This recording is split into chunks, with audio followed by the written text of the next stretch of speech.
Welcome to the Minority Trailblazer Podcast, and I'm your host, Greg Eel, the culture change agent. On this show, you interview young, successful minorities in a variety of fields to educate, empower, and inspire our current and future generation of leaders. And today, man, like it's been full circle moments. This whole season 7, it's kind of like been like a victory lap in a sense, man, to see just even like the last couple episodes, seeing people that we reached out to many years ago and being able to get them on the show. And this interview, man, is really important to me as a brother, man, because like this man is just the epitome of just like a lot of stuff, right?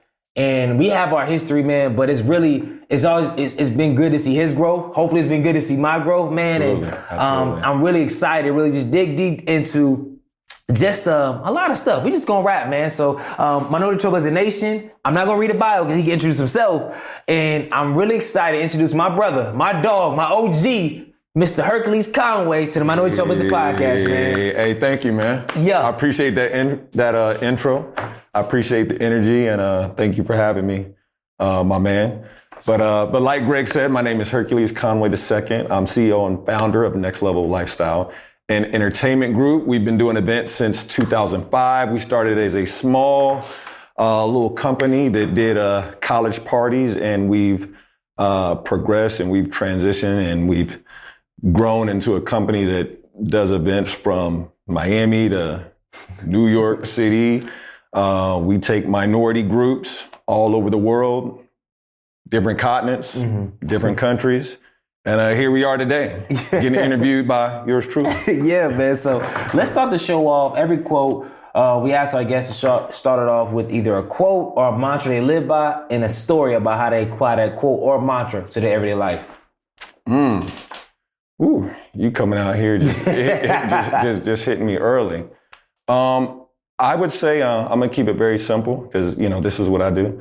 But it's just live life to the fullest. And when I say live life to the fullest, do everything to the best of your ability. Exude positive energy. If there's something you want to do it. If you have loved ones or people you care about, tell them that you love them. Tell them that you value them. And it's just that simple. I feel like if you do the simple things right, you'll go where you need to go in life. What's the last story that you really applied that? Like last moment, rather. And I know it's an eternal everyday moment, but.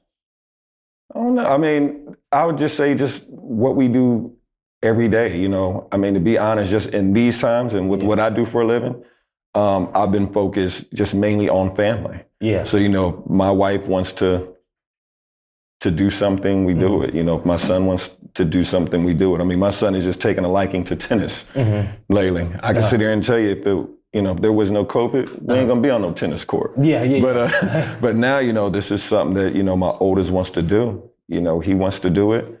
I have the time for him and we get out there and we do it. And guess what? If dad doesn't know how to do it, dad's gonna learn. Dad's gonna go get on that YouTube.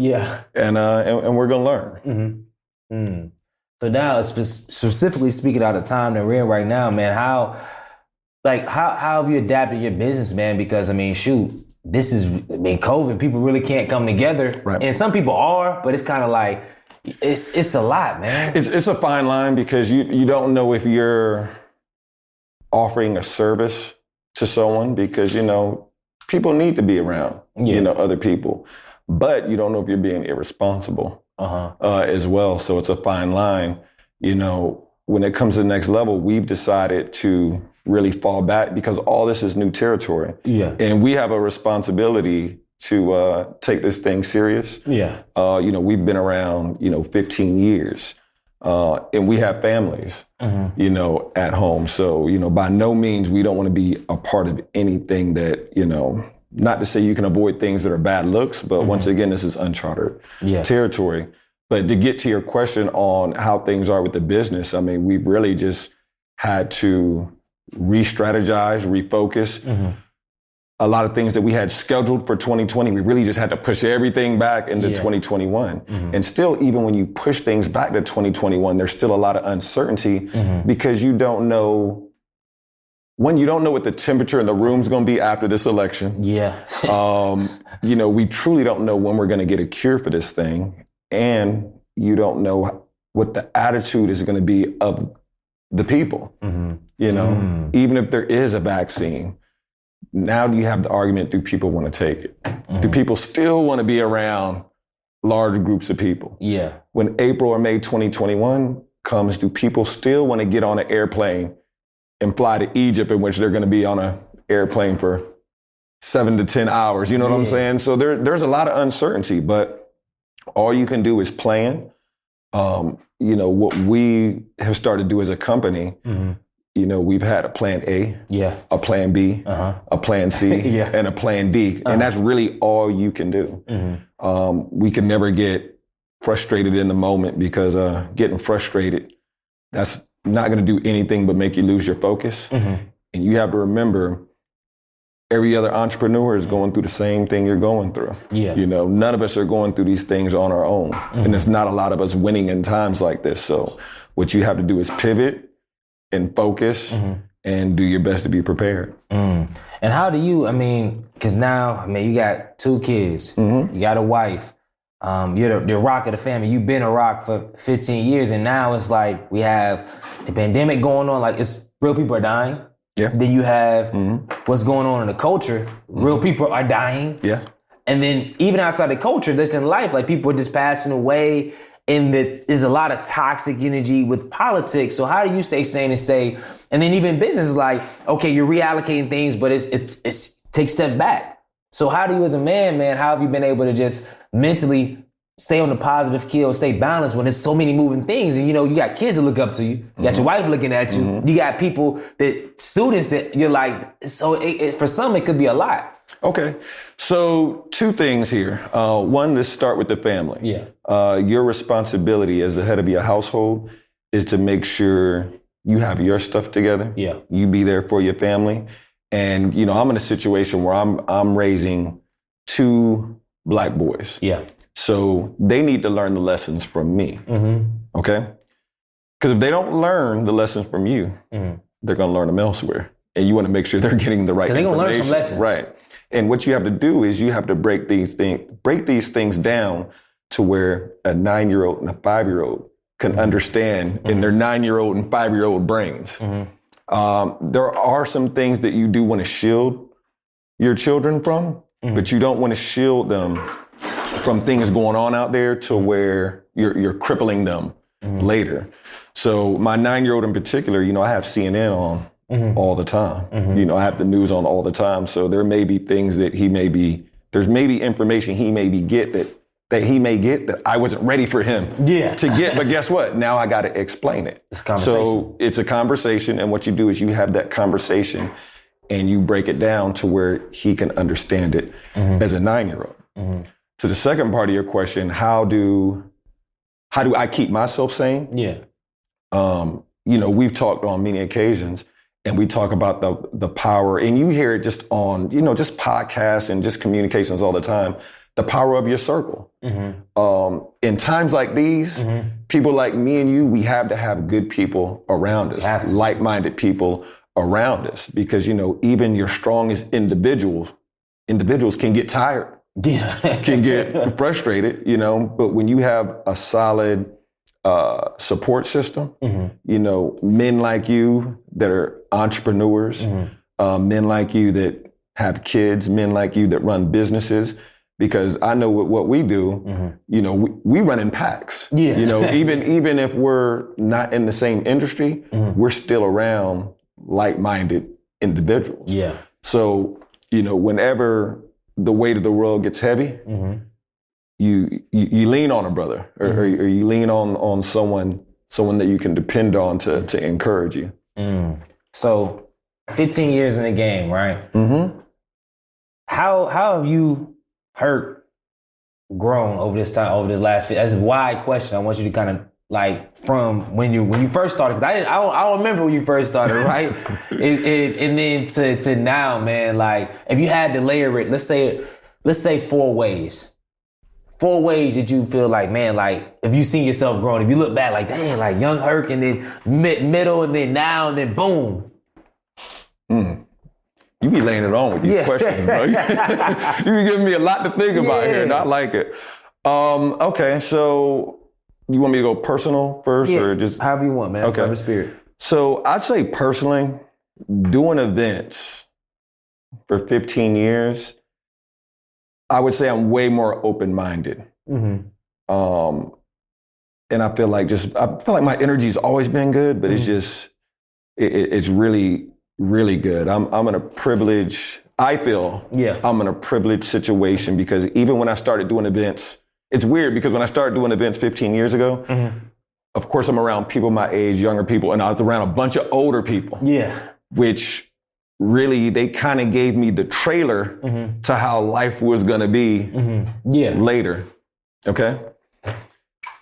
You know, you move, 15 years later, you get to meet all these special people, all these people from just different walks of life. I have forged friendships with people that I feel I never would have forged friendship with. And it's just all through the entertainment business. Because one thing with entertainment, it's one of them fields to where people in different fields all frequent your business. Yeah. I can have a day event and I have a nurse in the building. Yeah. I have an assistant principal in the building and I have a bank teller all in the same building. Yeah. You know what I'm saying? And you have different people. I mean, you got people from DC. You got people from Tallahassee. Yeah. You got people from Dallas. You have gay people. You have straight people. And it's literally all these people in one building. So, when you meet all these people in different fields and in different religions, when the turn down, when the turn up, when the party is turned down, and you run into these people, you get to have really good conversations with these people, even when you travel with them. Sometimes, when we're traveling, you get to sit next to someone, on the tour bus when we're going from one excursion to another, and you really get to sit down and have in-depth conversations with people, and you get their perspective on lives, and they really open your mind up, to just possibilities and just things and information that you never would have got. And, here we are 15 years later, the same way people had kind of gave me the trailer on how life was going to be. Now I'm that guy, when I have a 21-year-old intern, it's my job as their OG to give them the trailer now on what they can expect, in life. So I'd say that's how I've grown a lot personally, and that's not even to mention, just being married and having kids. And I have old interns from 10 years ago who I remember them working for me, and now they're married with kids. So it's like the relationships are the same, but just the content of the conversation is different. Yeah, far different. You see what I'm saying? But, they're just like extended family members at this point. So I think that's question number one. Yeah. Just from a personal. Yeah. And then now it's the fun part, the business. The business, I will tell you, the business it's not always fun. Yeah. There's a lot of tough lessons when it comes to the business, from how to do it, how to set up your contracts, what venues you should work with, what organizations you should work with. Who are you marketing, these events to? When's the best times of the year to do events? Where are the best locations, to do events, throughout the year? With what we do with events, you always want to pride yourself on not making the same mistake twice. Yeah. Because in business, and this, when you make a mistake, they're very painful mistakes. Because it can be painful financially, but there's also mistakes you can't afford to make. Keep in mind, in the nightlife scene, one of the number one priorities is safety. Yeah. Okay? I'm blessed, and I'm blessed enough to say, in 15 years of Next Level doing events, there's never been any loss of life. There's never been any types of shootings and You know, I even hate to bring those type of things up when it comes to my company, but fortunately enough for us, that has never happened. And once again, coming down to business in the nightlife scene, there's certain mistakes where they're very hard to come back from. You know, if something like that happens. So when it comes to business, just one thing I've learned throughout, when you make a mistake, you know, when you have that first scuffle at your party, you got to do something different. And a lot of you've been a part of a lot of stuff. Right. And Bros, what are y'all doing? Right. And a lot of times there's nothing you can do about little squabbles here and there, but you just got to make sure those things are contained, and you just always got to learn. There was a time back in the day where Next Level didn't use bicycle racks for line control. We had a party, this was in 2008, man. We had a white party in 2008. And it was one of them things. In 2008, we got big really quickly. We went from being like, I don't want to say like kind of just another company to boom, it got real crazy. What do you think, not just sure, man, what changed? Just the energy of y'all, just the energy of the people that was in the company? It might have just been the energy of the people. It might have just been that event. It was just one of them things where the stars aligned. You know, in life, just sometimes the stars align. So it's, you got the right venue, you're doing it the right time of year. You know, it's like the tickets look good and people are liking it because they're putting it on social media. The 5-day forecast comes and the weather's, you know how it is, just when the weather's going to be perfect. It could be something else where nothing else is going on in the city, so you have no competition. Like when I say all the stars aligned, all the stars aligned, okay? And that was kind of like the theme for 2008. When I say it was just literally like hitting the lottery. Just imagine hitting the lottery 3 times in a year. So we hit the lottery several times. This one particular event, it was something crazy. Like we might have had maybe like 2,500 people come. In Music City? Yes. That's when, that's the gift that keeps 2,500 people, no bicycle racks. And for the people at home that don't know what racks are used for, they're used for line control. So if you have 2,500 people, I mean, just imagine having a party with 300 people and you have no line configuration. Of course, it's going to be a cluster. It's going to be an inconvenience, and you're going to look wildly unorganized. And that's what we did. We looked wildly unorganized. I remember that. That was a whole. Man. Social media luckily wasn't popping. There was a lot. That was a lot to that. Yeah. So it's one of the memories. I look back at it now and I chuckle now. It wasn't funny then. You know what I'm saying? But we would have been foolish to make that same mistake twice. So, and that's just one example of just not making the same mistakes over, and, you know, just growing and not just learning from your mistakes, but learning from other people's mistakes too. Because, you know, in this field, I've always been the type of guy to where, you know, I've never disliked other people that have done parties or do events. The same way you want them to come to your events, we would go to their events. And when I go to their events, I would literally go there as a customer. You know, I'd always appreciate the hospitality I get from people, but I would look at it as a customer. And sometimes I could go to someone else's event and learn what to do or learn what not to do, as I'm pretty sure my competitors have done with me. Of course.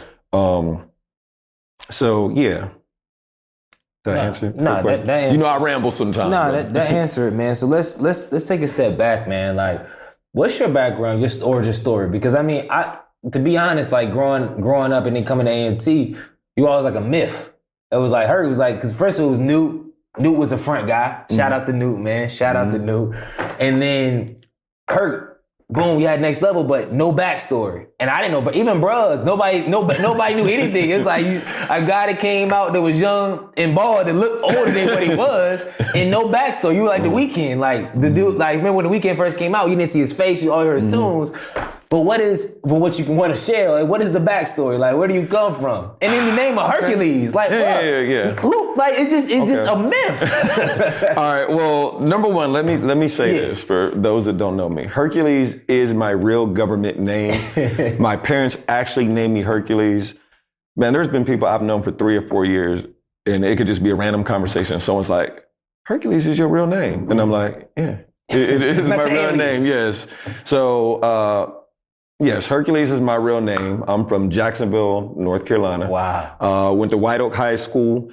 And that school at the time was predominantly white high school. But I had a very good friend there, one of my best friends. His name's Jason Keith.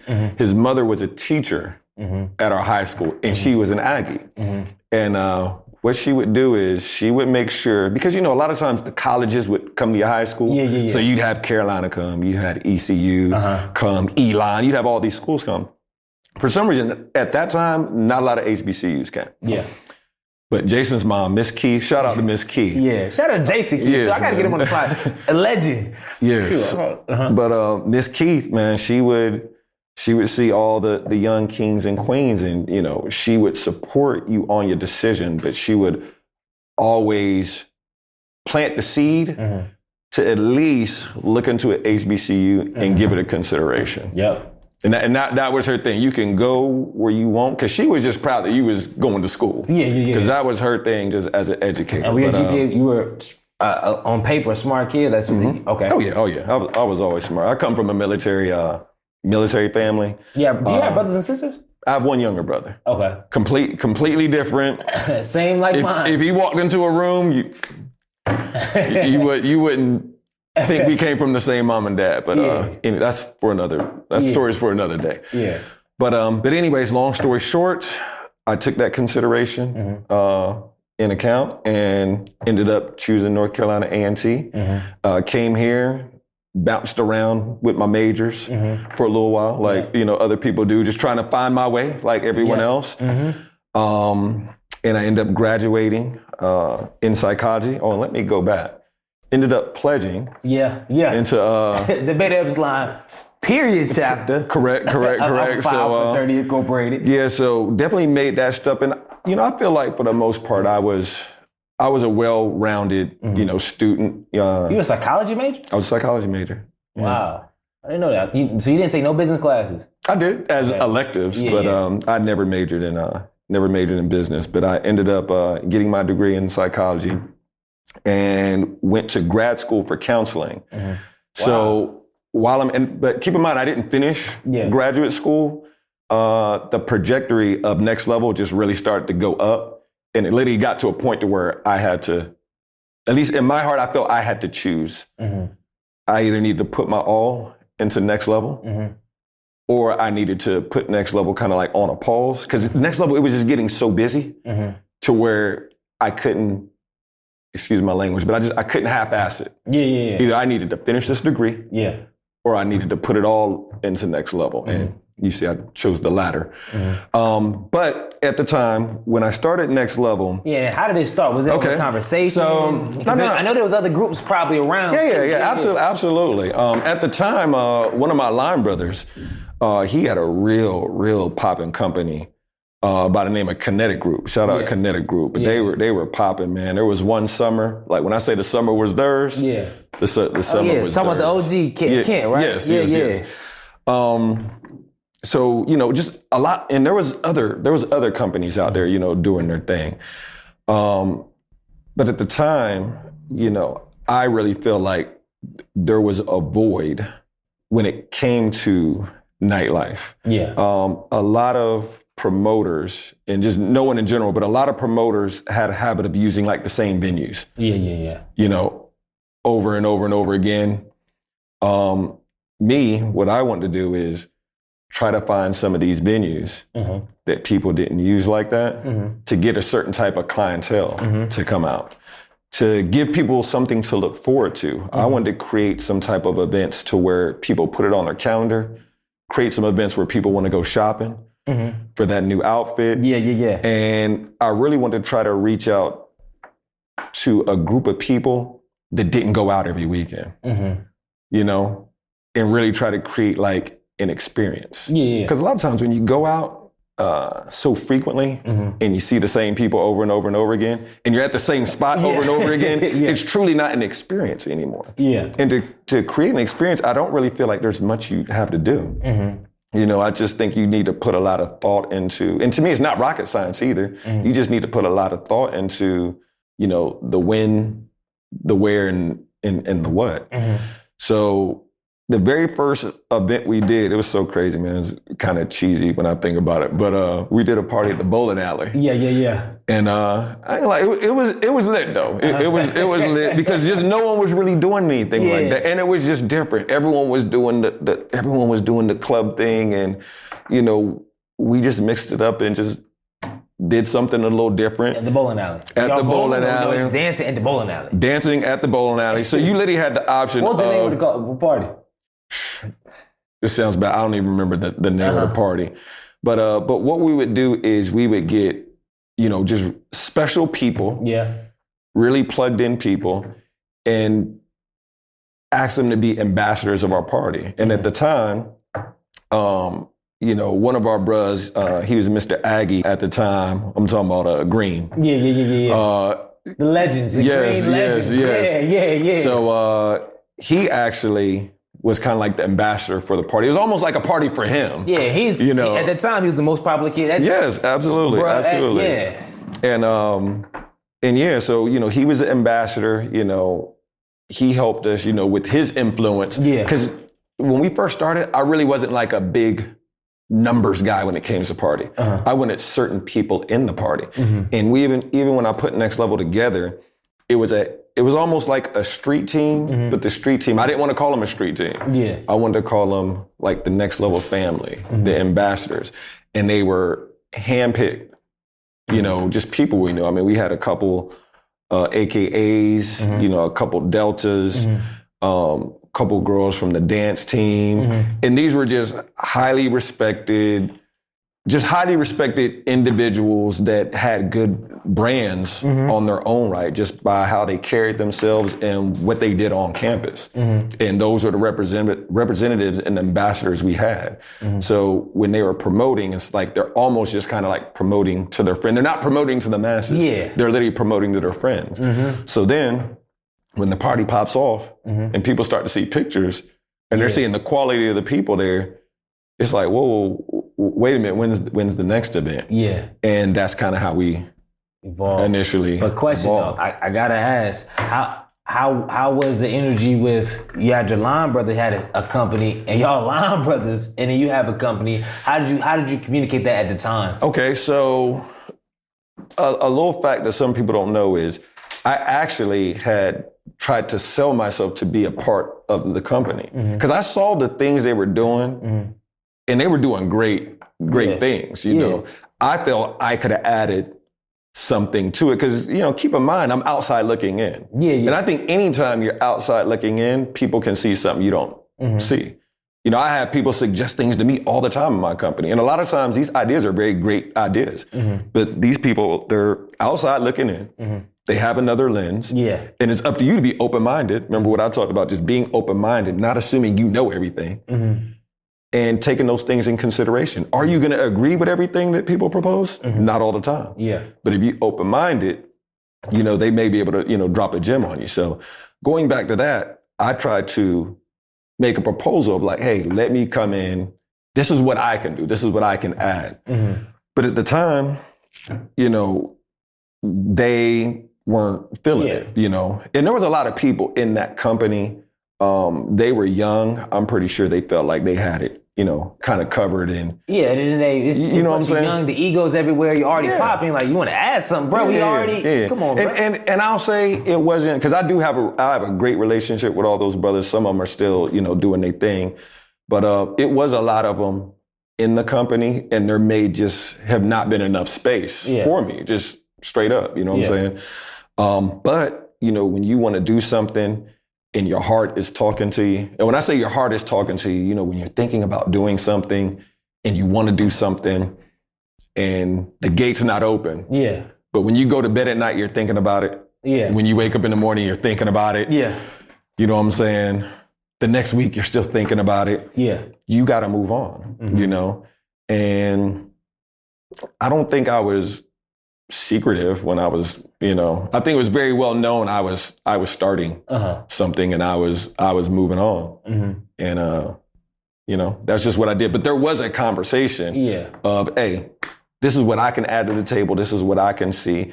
And I didn't take it as a slap in the face, when cats was like, nah, because, at the time I wasn't like the party dude. Yeah, so like out of nowhere they slept. Yeah, I mean, not anything vengeful, but it's like, okay, well, all right, you can do you. Yeah, it's like, it's not a noise until there's noise in the room. And then it's like, hold up, what? Yeah. So, like I said, it was no, there was no animosity on my side. I still frequent, I would still frequent other people's events, even though I was trying to, start my own situation. What was the event after you first started, you had the bowling alley event, what was the event that really, on the local scene, allowed that people really felt that, okay, now they're a factor now? It was pretty quick. There was an event that we did called Get Downtown. Okay. There was a festival that the city of Greensboro was trying to do on their own. Yeah. And what they were trying to do is they were trying to get A&T students involved. Yeah. So there was a gentleman that used to work at A&T. I can't remember his title. His name was Ryan Maltese. Yeah. Okay. Okay. So Ryan Maltese had given me this opportunity. He said, hey, this is what, the city's trying to do. You should look into it. And Ryan Maltese was one of them guys, like, when he suggested something, he wasn't just suggesting anything. So when he suggests something, he's a thorough dude. You go look into it, because he's not just talking. He's not just talking. So we talked to him. And what I looked at is the reason why A&T students weren't going out there, because there was no program to have A&T students come out there. So of course, I came to him with suggestions. Well, like, look, I see you guys got this bluegrass band playing, and I'm not even exaggerating. They literally had a bluegrass band playing. So I'm like, okay, so this is what we're going to do. Yeah. Let's add a step show in here. Mm-hmm. Let's add a fashion show in here. Mm-hmm. And these people were cool. They were cool. They were very open-minded, like, that's a brilliant idea. Uh-huh. So we end up doing that. And then another opportunity comes. So Singular, the cellular company. Yeah, Singular Wireless. Yeah, Singular, they were doing like this little tour with this new artist by the name of Trey Songz. Wow. Okay.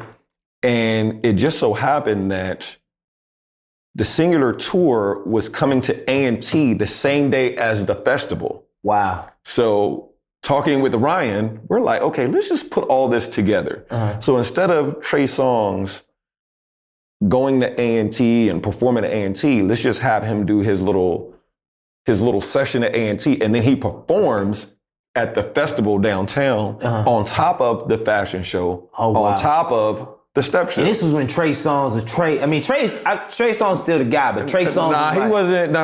Oh, this was before? This is when Trey Songz still wore a wave cap. Oh, okay. Oh, this was, he had a song, his song was, I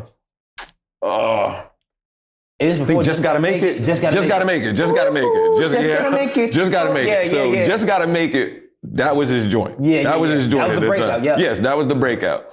And people knew that song. Yeah, of course. So anyways, you put all that together. Yeah.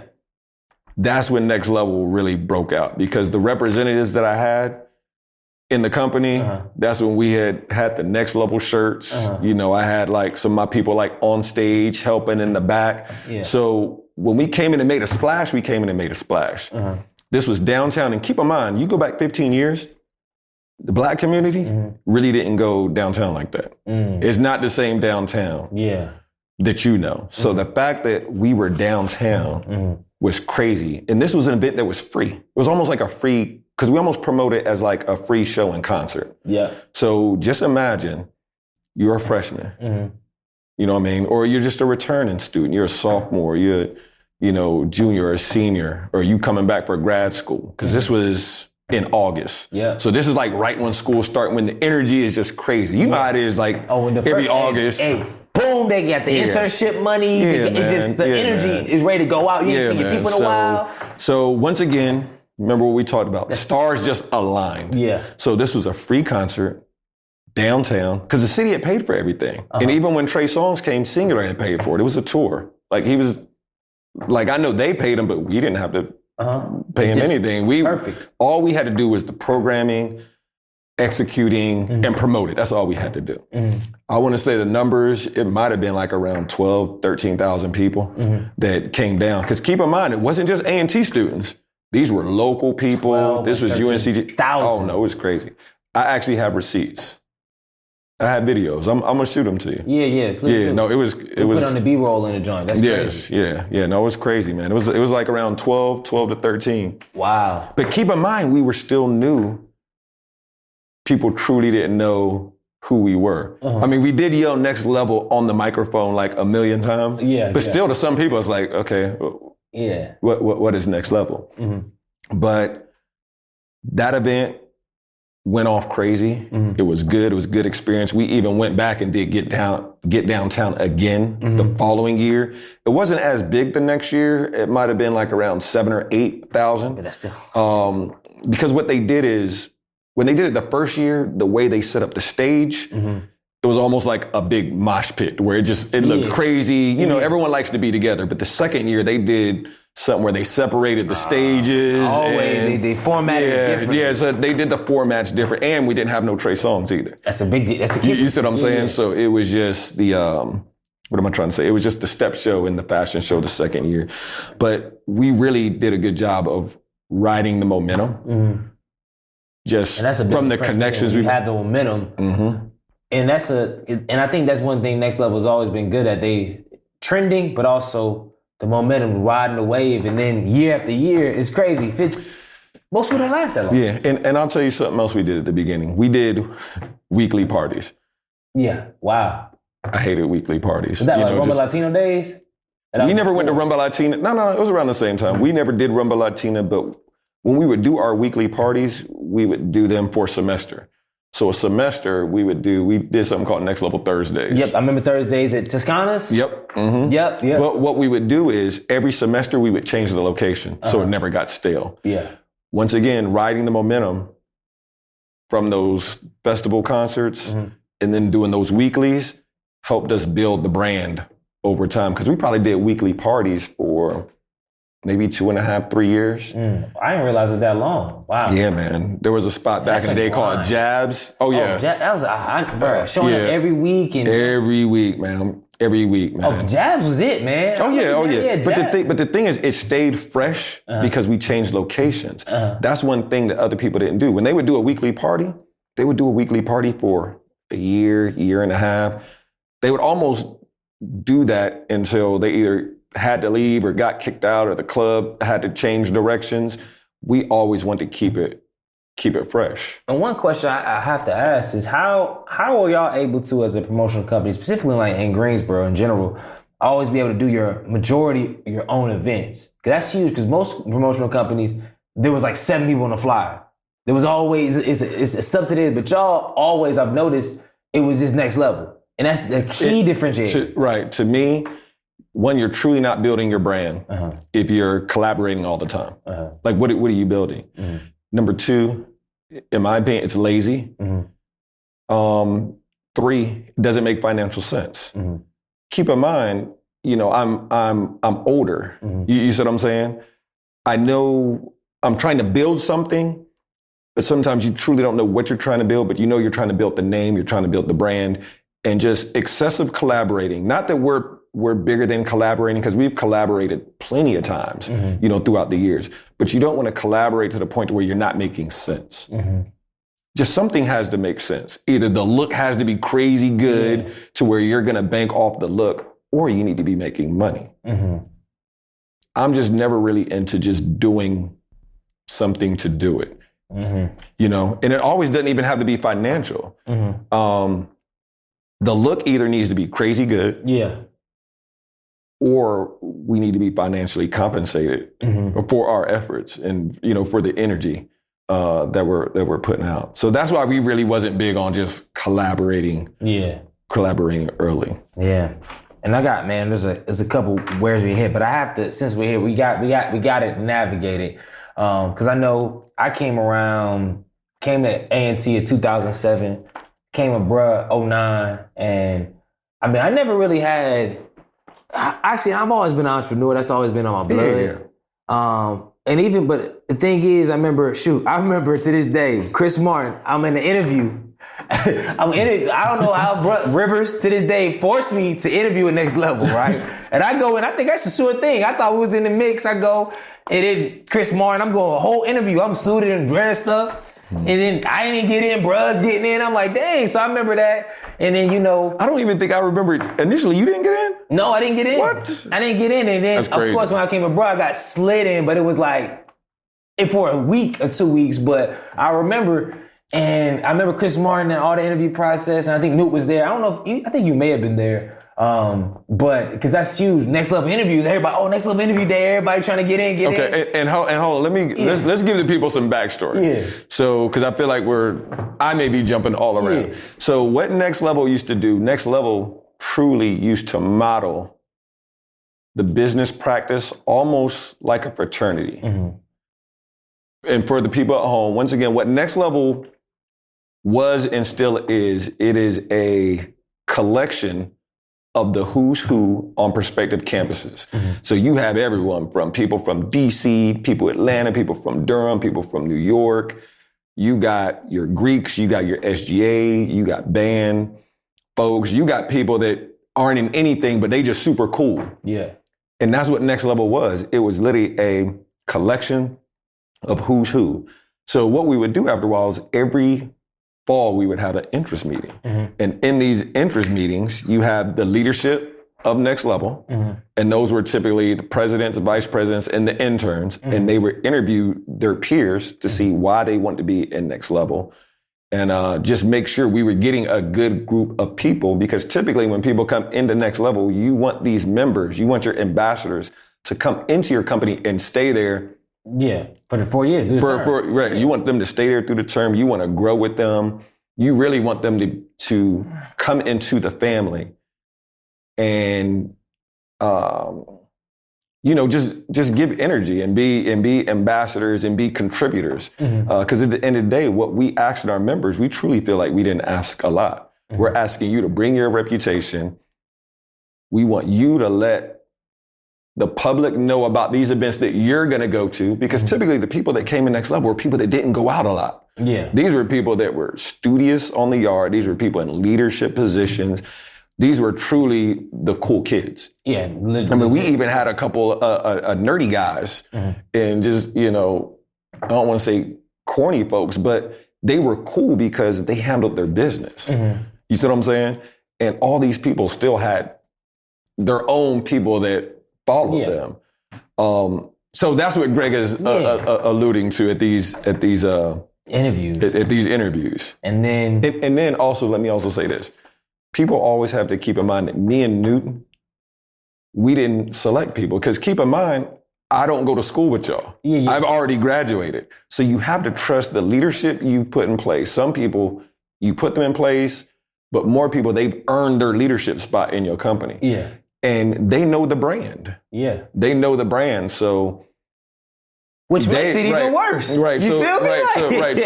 So they bring the people in.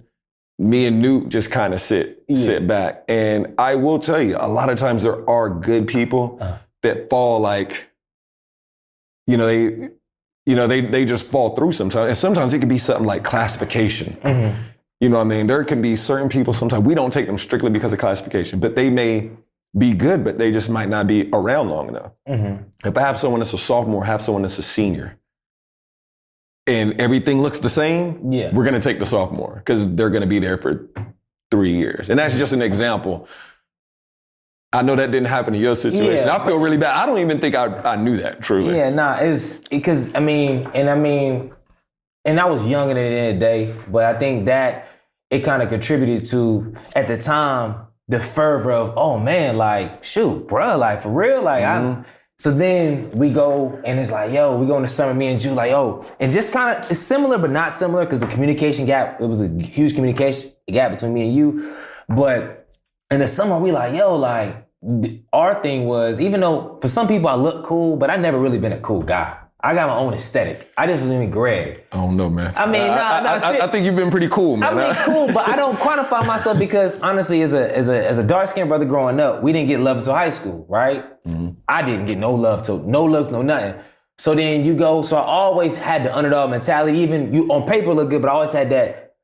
So then you go to, you're like, man, like we saw a lane where y'all had the cool kids, but then there was a lot of the honor roll cats, a lot of the Nesbys, and they were in y'all. But I was like, yo, there's another gap. Mm-hmm. I said the service people that really, like I said, they didn't go to parties at all. If they did, they weren't necessarily deemed.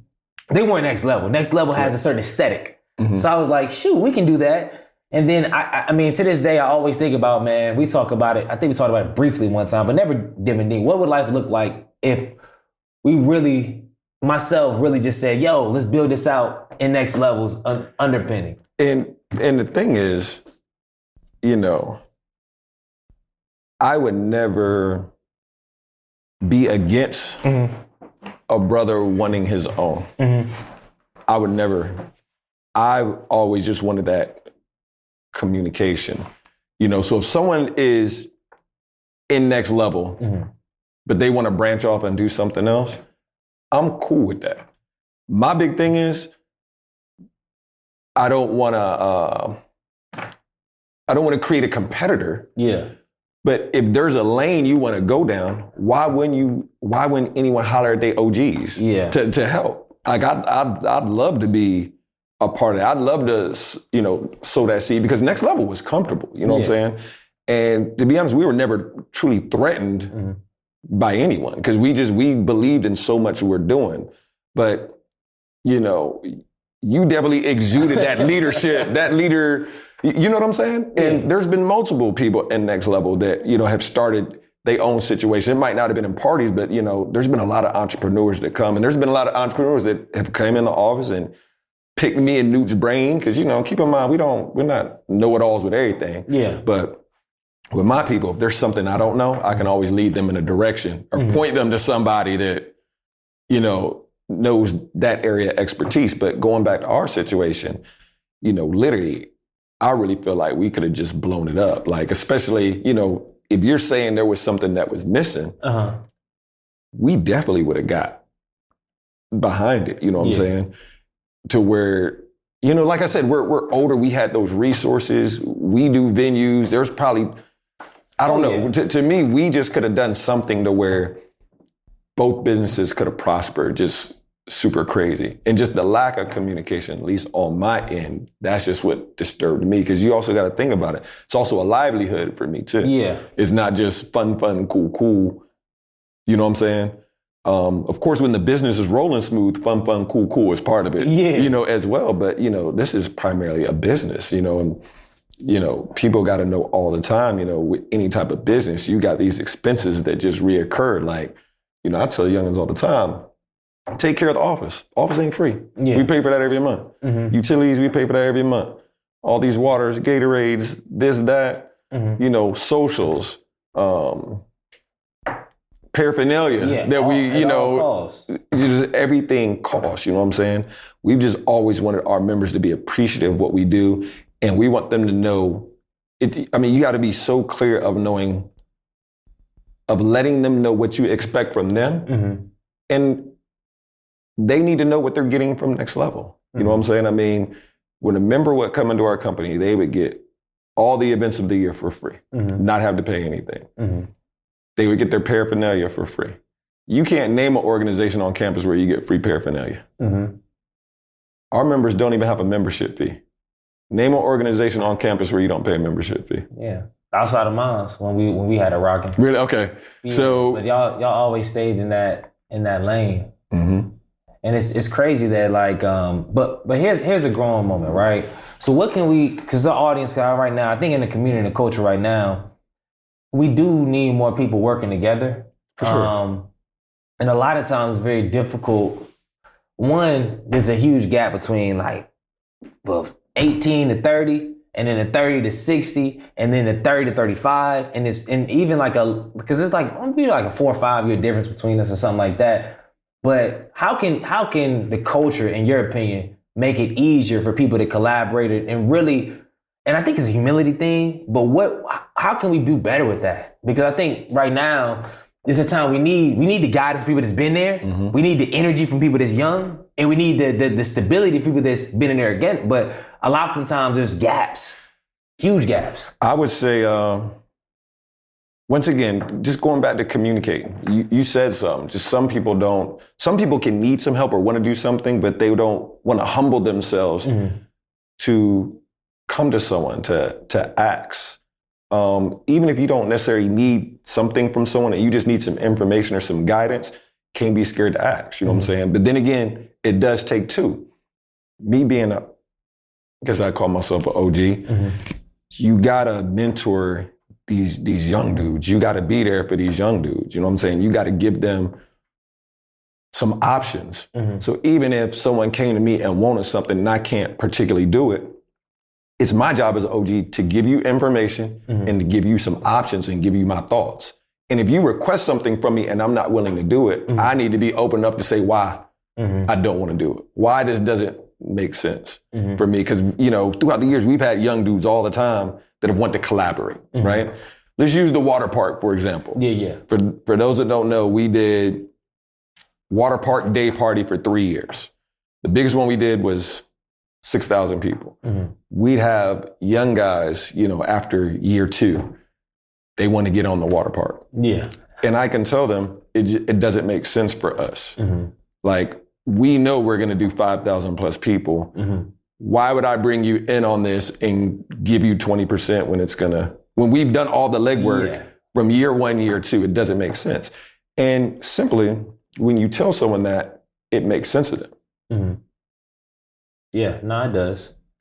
So how can it better? Because I think sometimes when you're younger, some people have baked in humility and some don't. And then sometimes it can be sensed that somebody, like, it's an ego thing, gets sunned, or they don't respect you or see you in that value. And then that's where it's either you make a decision where you're gonna go a different direction, or because that's the gray area of it. Like even with our situation, or just in general, even probably when you first started in the game and there was other people in the game, you knew who you were, but they was like they tried to put you. You feel me? So no. You started the same way. Yeah. No, I feel you. I would say with what I did, I was just what I wanted to do with people and what I felt I could bring to the table and what I wanted to do. Like, I was just straightforward and honest. Because I knew in my mind, if I just did something, because I knew if I did something, I was going to do it well. I had that confidence in myself. If I do something, I'm going to do it well. And in my mind, I'm thinking, if I don't say anything to this person, the delivery of it is going to look jacked up. Even if that's not my intention, because sometimes it could be a situation where you don't even want to work with someone. You want to do your own thing. Yeah. You see what I'm saying? I don't think anyone should ever ask for permission to do their own thing, but there is a responsibility to let them know, hey, this is what I'm going to do. How can you, help me? Or how would you direct me? You know what I'm saying? Even if you're not taking their direction, because I don't believe you never had to ask anyone for permission to do nothing. You see what I'm saying? But I do think in these times, I think mentorship can be essential. Guidance can be essential. I think it's a responsibility of the young dudes to seek counsel. Yeah. And it's the responsibility of the older guys to help the young guys. Because I will tell you this, every other culture does it but us. And everyone supports, and I'm someone that has friends all over the spectrum. I went to predominantly elementary, middle school, high school. I'm still friends with a lot of these people on Facebook. I see how some of these people built their businesses. My kids play soccer. So I'm on the sideline with parents, parents from all different races, right? And of course, if your kids are on the same team, a while throughout the season, you get to know these people. You know what I mean? You get to see what they do. I'll tell you this, once again, going back to my point, everybody sticks together, right? Go into an Asian restaurant. Tell me how many people in there are Asian. Yeah, there's not. Okay. Yeah. Go to a Mexican restaurant. Count how many people in there are Mexican. It's all in the house, yeah. You see what I'm saying? Yeah. So I don't think there's anything wrong with that. But everyone does things and everyone supports one another. And I don't think those things make them racist at all. Yeah. They just support one another. Mm-hmm. We just need to start supporting each other. Yeah. The same way all the other tribes, you know, we need to support each other the same way all the other tribes. Yeah. And then every party has to, really, at the end of the day, I think we do live in a culture where it's very individual driven. So, but now I think even my most growth moment in the last 5 years, and I think I've always had it, but now I intentionally do it, is just you can learn from anybody regardless of age. Mm-hmm. And there's certain people, you got to be real. Certain people are on a different level than you. So you humble yourself. Hey, that is an OG. But I think we live in a culture, everybody want to be on the same level. Even if you're talking about... And that's the one complaint I will have with young dudes. Mm. Young dudes can do something for 2 years. Yeah. And they really want to be on your level, but they don't understand. There's nothing wrong with wanting to be on our level. Mm-hmm. They should aspire to be on that level and past it. Mm-hmm. But they got to understand, you ain't going to be on my level in 2 years when I've been doing it for over a decade. Mm-hmm. You see what I'm saying? Yeah. People need to know, and I don't even want to say people need to wait their turn. I don't believe in that, because I feel like if you work hard, you know what I'm saying, your turn can be in year 4, year 3. You see what I'm saying? It typically comes in year 3, year 4. I mean, it don't necessarily, God sometimes can do 1 year, 2 year, but you know the game. You don't really break through financially until you understand what the heck is going on. Right. Because I mean, I know some young dudes in the entertainment game now. Like when I say they doing their thing. Like I'll say in 15 years of doing this, I haven't seen, there's a couple of young dudes out there, their work grind is crazy. Mm-hmm. You know what I'm saying? I ain't seen nothing like that before. Mm-hmm. So, you know, there are some people that are just ahead of their time. But for the other guys, it's like, you know, you really gotta learn, take your time, and not try to skip steps. Because in no business can you skip steps. Let's take it here. What's the origin of the white and black party, man? Like that is origin of white and black party. With the clientele we have, we wanted to build celebrations around holidays and the end of the semester. Yep. Okay. But once again, we wanted everything to be simple. At the time, what was more simple than a white and a black party? There's nothing more simple. It's easy. I mean, it just has a ring to it. Just when you say the black party or the white party, it just has a ring to it. It's simple. You know what it is just by hearing it. It's not like one of these party names where you're intrigued, but you don't know what it is. Yeah, it's something atmospheric. It sounds deep, but you're like, what is it? No, it's a white party. Right. And it was just that simple. And keep in mind, there was always a bunch of white parties and black parties. So as long as we've done them. The reason why ours stuck out is because we maintained the integrity of the event. Now, let me tell you what I mean by that. Okay. When you came to our black party, it was very rare that you saw someone in there that wasn't wearing all black. Mm-hmm. And we made people wear slacks. A lot of black parties you go to, they got jeans on, or, I mean, I've seen black parties where people got hoodies on. You see what I'm saying? Our black party, this is something where you had to go to Express. Yeah. Or you had, I mean, you literally had to make an outfit. Yeah, you had to make an outfit. I'm pretty sure you may have had pieces here and there, but you know, you buy a couple little accessories and you put it together. And we would find a good venue to do it at. Mm-hmm. So we'd find a good venue. We'd make sure we get like some real sleek or real cool tickets, and you just made people dress up. Mm-hmm. And to me, that's what made it different. And it was just that simple. Same thing with the white party. I mean, once again, these things are happening. If you're not doing these things at the end of the semester, they're not going to pop the same. Yeah, of course. Everyone's in a real celebratory mood at the end of the semester. You got some people graduating. You got some people, it's December, man. They about to go home and see their family. Yeah. They don't got to look at no books for the next 3 or 4 weeks. Mm-hmm. You know, it was super hard classes that they barely done skated through. Mm-hmm. So it's a celebration. Yeah. You know what I'm saying? So, and it worked, you know. Same thing, you know, with the white party. The white party, we would change it up here and there, you know, between night events and day events. But once again, And the spring is always a bigger celebration than the fall. It's summer dresses. It's it's different. Absolutely. Absolutely. So once again, those events, like I said, they were simple. Mm-hmm. It was just the right thing. We would do it the right time of year. We would find the right venue, and we would maintain the integrity, or at least try our best to. I'd say in our later years, you might see about 10 to 15 people, kind of slide through with some jeans on. But, once again, sometimes those are people putting you in a hard spot. And you've probably been, the party game is the hard spot of all hard spots, because everybody want to get in. Everybody need to call. Everybody think the big meeting you get a little alcohol. But see, this is the problem. This is the problem with doing events, right? Mm-hmm. And I'll say personally, this is where I've fallen off, right? Mm-hmm. It's like some of these people, I've known them 5, 6, 7 years. You come to the party, you're not dressed right, okay? It's hard when you have so much history with someone to turn them away in front of everyone, okay? It's very hard to do because it's a legit smack in the face. Mm-hmm. However, when I was younger, it's like you're still building your brand. Mm-hmm. And I was really big on don't do it to yourself. Mm-hmm.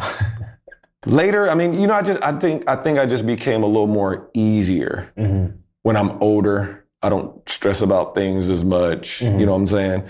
Not to say there's a lack of care, because I think I know for sure just with 2020 and this pandemic, it's really caused me to just look at things, internalize, and really go back to the basics and the fine details. So I can already tell you now, when we go back to certain events, we're going to be on point with those things that put us where we are now. You know what I mean?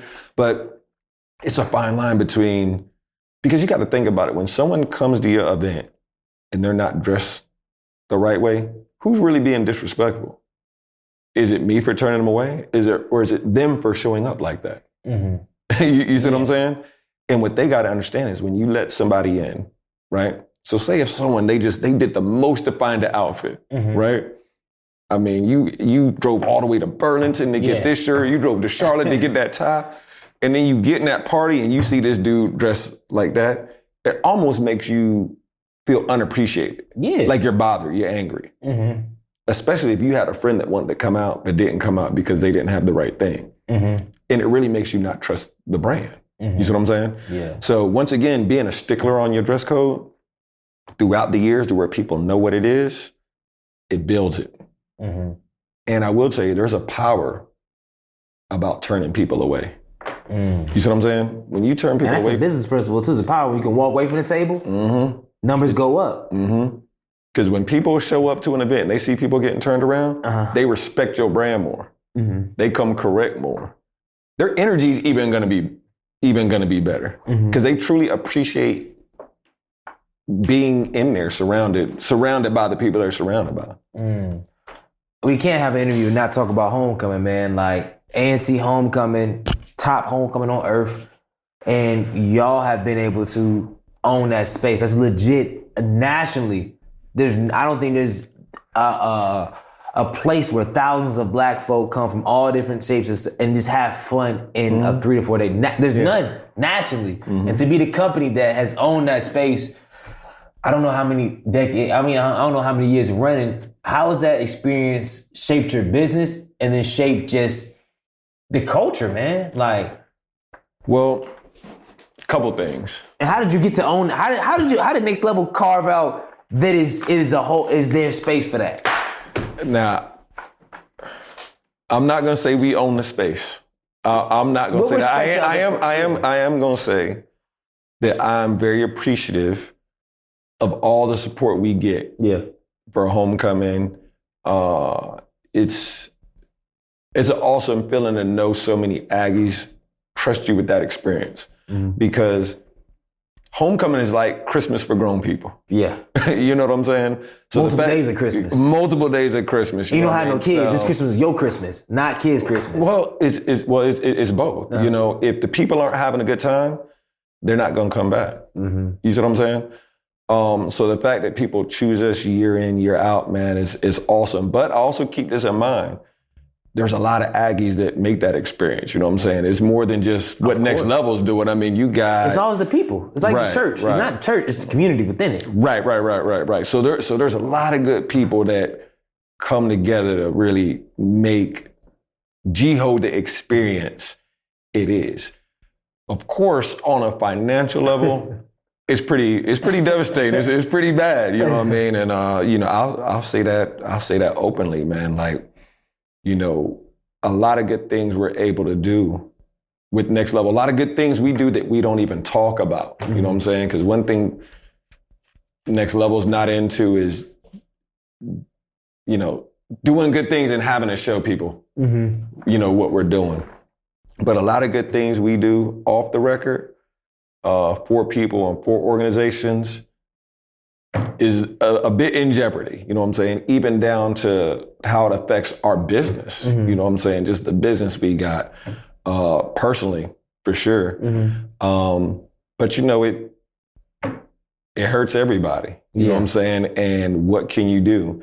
I've always chose to look at things through a positive lens.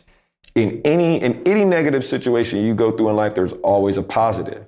And it just depends on how you look at it. I look at it like, you know what? There's a lot going on this year. It ain't gonna happen, but guess what? 2021 is gonna be absolutely bananas. And it's gonna be our responsibility with other people, with all the powers that be that make homecoming what it is. It's everyone's responsibility to make sure 2021 is the most lit ever homecoming experience ever. The world has ever seen. The world has ever seen. So that's how I choose. Yeah, that's the only way to look at it, because it is a setback, but we have setbacks in life through business, through personal. And now keep in mind, this is a big setback, but to me, the bigger the setback, the bigger the comeback got to be. Period, point blank. And that's how we choose to look at it. I mean, when things first got crazy, I want to say in May. I think May, the beginning of May, we truly had thoughts like, you know what? We have to brace ourselves for the possibility of there being no homecoming. Half of our leadership team was, ain't no damn way we ain't gonna have no damn homecoming. Yeah. But we're like, nah, bro, they canceling this, they canceling that. I mean, you had sports leagues not even playing anymore. We're like, we don't know where y'all get this confidence from, but, you know, and then it was almost like at some point, the news, they were talking about like a temperature thing, like, you know, the cases could go up when it gets colder outside. So, of course, you know, when homecoming, you know, it's always mid to late October, it's going to get nippy. So, in my mind, we always hope for the best, but you got to prepare for the worst. You got to prepare. You know what I mean? You got to have those thoughts. And you don't want certain thoughts to become, you know, to be manifested into to real, but you got to, when you're running a business and you got business partners depending on you, got family depending on you, always got to prepare for the what ifs. And we were prepared for the what ifs. So when the announcement was made, you know, it does hit different once the announcement is made, but we were prepared. You know what I'm saying? And to be honest, we've already looked into 2021, already working on 2021. So in your 15 years of business, man, like, what has been some of your most challenging moments that you've learned the most about yourself? Challenging moments I've learned that I'm tougher than I thought, just mentally. Yeah. Because, you know, in business, there's a lot of curveballs. And the longer you're in business, the bigger you should get. And there's more pressure on you. And just in any business, you know, things go wrong sometimes. But one thing you can never do is you can never run around with your head cut off. You always got to stay focused, and you got to remember that everyone has bad times. And in life, sometimes, even in business, you got to choose the lesser of two evils. In business, sometimes it's going to be a bad situation either way. Yeah. But which one is, you know, which one is just the lesser of the two evils, and you just got to be prepared to make that decision. You always got to be willing to grow. you got to be willing to accept that sometimes relationships expire, just business relationships, expire. You got to know when you've outgrown something. You got to know when you've... How do you know that though? Just when something doesn't make sense. Yeah. You really take a step back and just... Does it...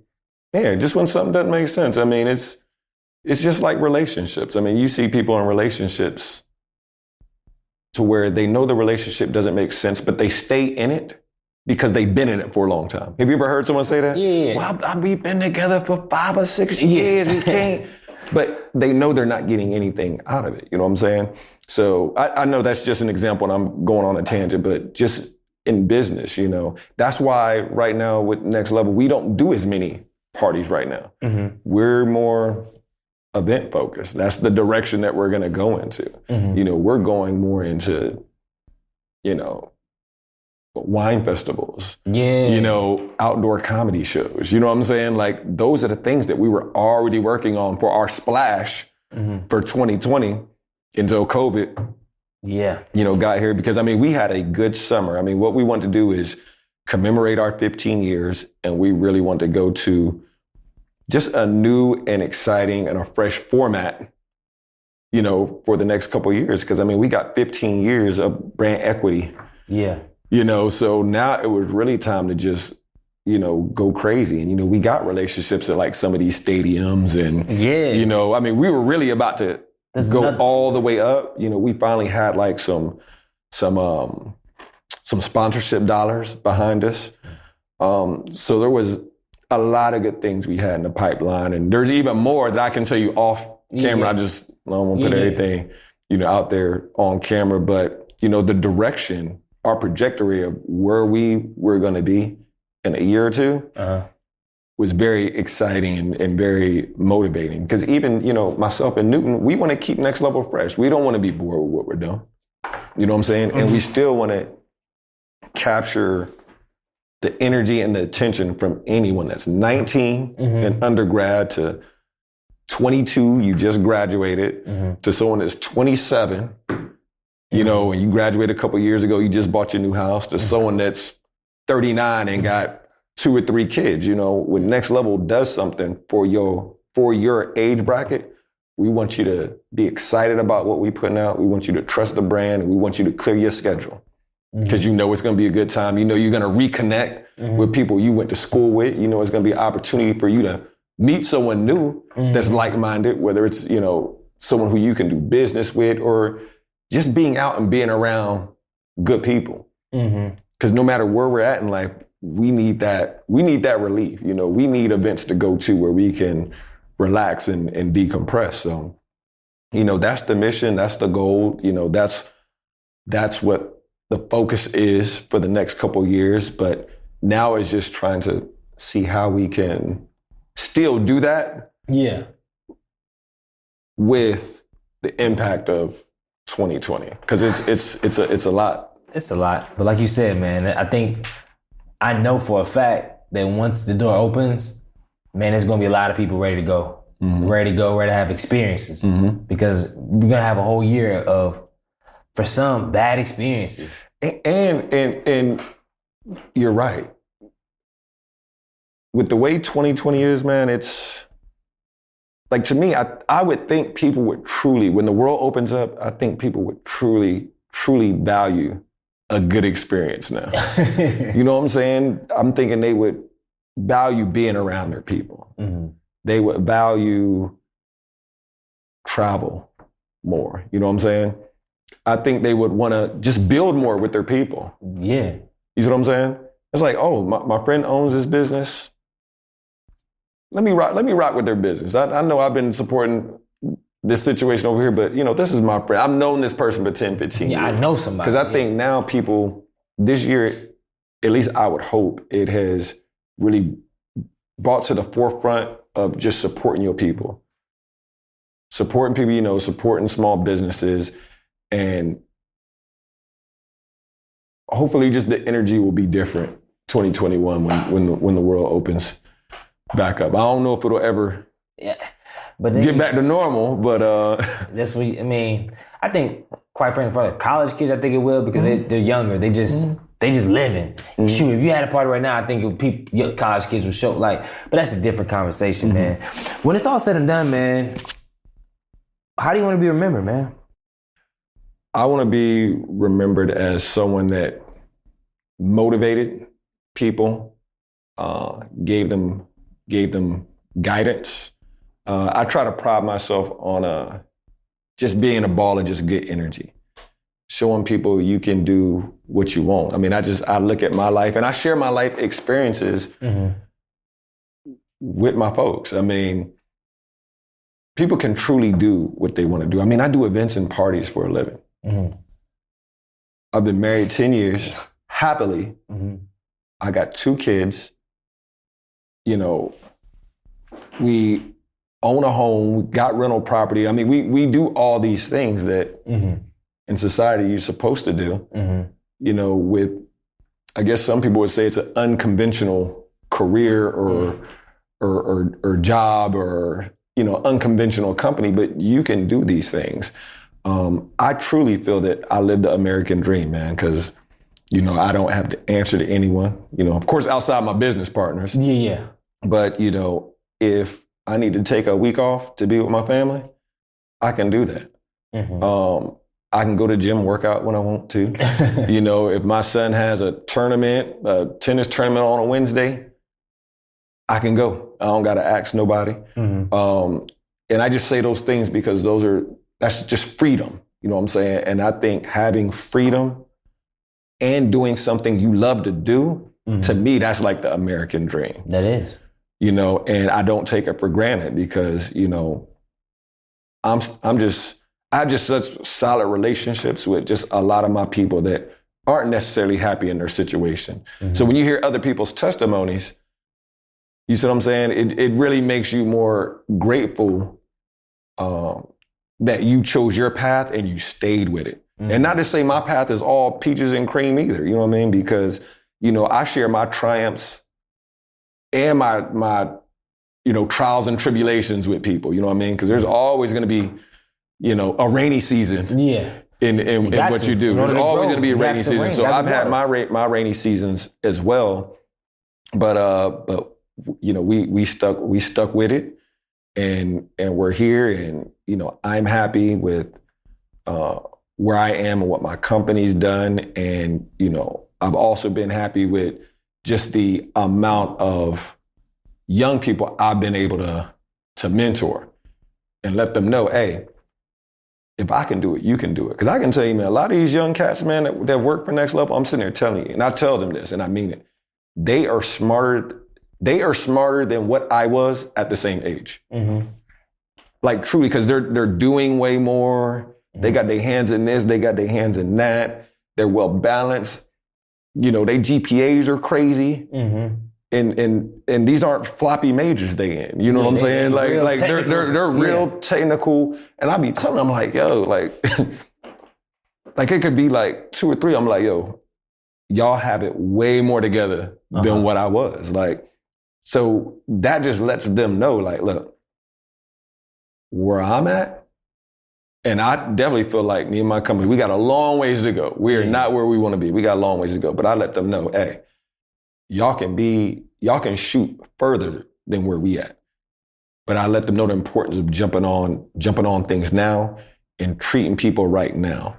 I think the biggest thing with these young cats, man, is being solid while you're in school. Treating people with respect. Because 6 years from now, these people, you don't know who these people are going to be. These people you in school with, you don't know who going to be what. 20 years from now. You don't know who going to be what. But the way they look out for you is going to be based off how you treating them right now, because that's what they're going to remember. It's almost like a bully that you don't like in high school, right? That bully might be a different person right now. Might be the best, could be a pastor. But in your mind, you know how that bully made you feel. And I'm pretty sure when he walks this way, you're going to walk that way. You see what I'm saying? So I just let them know the importance of just sowing those seeds with how you treat people. You know what I'm saying? And throughout my 15 years of Next Level, I've tried to treat people the best way I can treat them. And I'm hoping, that right there is a glue to just the legacy. That's huge, man. So the last question of the show, man, everybody that's on this podcast is a culture change agent. All these episodes, 100 plus, man. And the question we always ask is, if you could change one thing about society, most specifically the African-American culture, what would it be and why? Oof. Everybody, that's tough, man. I feel like there's so much. Yeah. Oof. If there's one thing I could change about the African-American culture, what would I change and why? That's the question, right? And well, did you get a couple picks? Okay, I know. You always on it as always. I think I'm just going to answer this in 60 seconds. Yeah, no, do you think? Okay. Yeah. I would like my community to be more forward thinking, not thinking for the short term. I think as a people, if we thought about impact and legacy, as a people, we can have our just due. So I think that would be my answer. As a people, we need to think impact. And when I say impact, just how we impact, the impact we leave on others. How do we make people feel? Do we motivate people? You know what I'm saying? Like, just with all these great people we've lost this summer think about the impact of a John Lewis. You see what I'm saying? So much has happened this year. It's like, it's easy to forget that. I don't want to say it's easy to forget he's passed, but it's just so much has happened. But think about the impact. You know what I'm saying? He's done a lot for other people, for his people. You see what I'm saying? That's impact. You think about someone like a Kobe, that's legacy. Yeah. You see what I'm saying? You think about Chad, he has legacy and impact. You see what I'm saying? So for us, every day we need to think about what type of impact, what type of legacy are we leaving? Because once again, with all our heroes going to heaven so early, it really makes you think, okay, God forbid if it's me, how are my tributes gonna be?